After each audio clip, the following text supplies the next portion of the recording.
اور ہم وہ کام کرتے ہیں جن سے خدا خوش نہیں ہوتے۔ یہ سب اس لیے ہوا کہ ہم سب جو کرنا چاہتے ہیں وہ کر کے اپنی زندگیاں گزارتے ہیں۔ اگر ہم مسلسل ایسا ہونے دیں تو پھر دوبارہ کون ہمارے گناہ کا بوجھ اٹھائے گا؟ ہمارے آسمانی باپ اور آسمانی ماں کو بار بار ہمارے گناہوں کا بوجھ اٹھانا ہوگا۔ آج ہمیں احتیاط سے ان معمولات پر گہرائی سے سوچنا چاہیے۔ ہمیں پرعزم ہونا چاہیے اور یہ کہتے ہوئے پختہ ارادہ کرنا چاہیے کہ ہم ہرگز خود کو گناہ میں نہیں پڑنے دیں گے اور نہ ہی گناہ کی غلامی کریں گے۔ اسی لیے پولس رسول نے اپنی زندگی کو کچھ یوں بیان کیا تھا کہ دکھوں کی زندگی جو مسیح کی راہ کی پیروی کرتی ہے۔ اب آئیں رومیوں کی کتاب باب 8 سے دیکھتے ہیں، باب 8 آیت 16۔ روح خود ہماری روح کے ساتھ مل کر گواہی دیتا ہے کہ ہم خدا کے فرزند ہیں، اور اگر فرزند ہیں تو وارث بھی ہیں، یعنی خدا کے وارث اور مسیح کے ہم میراث، بشرط کہ ہم اس کے ساتھ دکھ اٹھائیں تاکہ اس کے ساتھ جلال بھی پائیں۔ کیونکہ میری دانست میں اس زمانہ کے دکھ درد اس لائق نہیں کہ اس جلال کے مقابل ہو سکیں جو ہم پر ظاہر ہونے والا ہے۔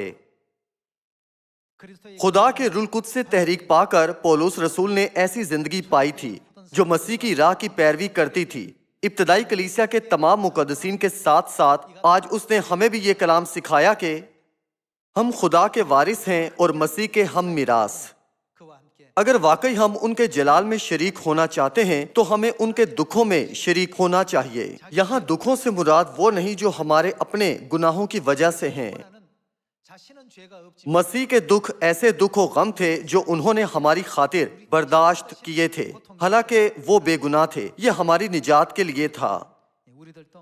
تو پھر ہمیں بھی صیون میں اپنے بھائیوں اور بہنوں کو اور دوسروں کو جو ہمارے آس پاس ہیں خوشی دینے کے قابل ہونا چاہیے، جیسے ابراہیم نے کیا تھا جب اس نے اپنے بھتیجے لوط کو کہا تھا کہ اگر تو بائیں جائیں تو میں دائیں جاؤں گا، اور اگر تو دہنی طرف کو چنے گا تو میں بائیں کو چنوں گا۔ جیسے کہ اس کے چچا ابراہیم کو پہلے ہر چیز چننے کا اختیار تھا، مگر اس نے اپنے بھتیجے لوط کو پہلے چننے کا موقع دیا تھا۔ بھائیوں اور بہنوں، ان تمام مناظر و کہانیوں کو جو کتاب مقدس میں درج ہیں دیکھتے ہوئے ہم بچکانہ ایمان والوں اور بالغ ایمان والوں کے بیچ مقابلے کی جھلک دیکھ سکتے ہیں۔ بیج بونے کے پیچھے کسان کا اصل مقصد یہ ہوتا ہے کہ بیج اگے اور بڑھے اور خزاں میں کٹائی کر سکے۔ اس کا موازنہ روحانی کھیتی سے کریں تو خدا ہم سب سے چاہتے ہیں کہ ہم جلد بالغ ہوں۔ وہ چاہتے ہیں کہ فصل جلد از جلد پک جائے۔ وہ نہیں چاہتے کہ ہم چھوٹی کونپلوں کی مانند ایمان رکھیں۔ خدا چاہتے ہیں کہ ہمارا ایمان بالغ ہو جائے۔ اس کے باوجود ہم میں سے اب تک اکثروں کا ایمان بچوں کا سا ہے۔ ہم میں سے بعض بالغ بننا نہیں چاہتے اور بڑے نہیں ہونا چاہتے، تو پھر ہمارے برے کاموں کا کیا نتیجہ ہوگا؟ اسی لیے ہم سب کو بالغ ہونے کے لیے بڑھنا اور تبدیل ہونا چاہیے، مسیح کے دکھوں کی راہ پر چلتے ہوئے جن پر مسیح چلے تھے۔ ہمیں ہمیشہ یہ سوچتے ہوئے ایمان کی زندگی گزارنی چاہیے کہ میں خدا کے لیے اور خدا کے سب مقدسوں کے لیے بھی کیا کروں، نہ کہ صرف اپنی ذاتی خوشی و احساسات کو آسودہ کرنے کی کوشش کرتے رہیں۔ چونکہ پولس رسول نے یہ سمجھ لیا تھا، اس لیے اس نے کہا، کون ہم کو مسیح کی محبت سے جدا کرے گا، اس محبت سے جو انہوں نے مجھے عطا کی ہے۔ کیا اس نے یہ عزم بھی نہیں کیا تھا کہ اس کا ارادہ مسیح کی مانند بننا اور ان کی مانند زندگی گزارنا ہے؟ رومیوں 8 باب کی آیات کے ذریعے سے ہم خدا کی مرضی کو سیکھنا جاری رکھتے ہیں۔ باب 8 آیت 35 میں یہ کہا گیا ہے کہ کون ہم کو مسیح کی محبت سے جدا کرے گا؟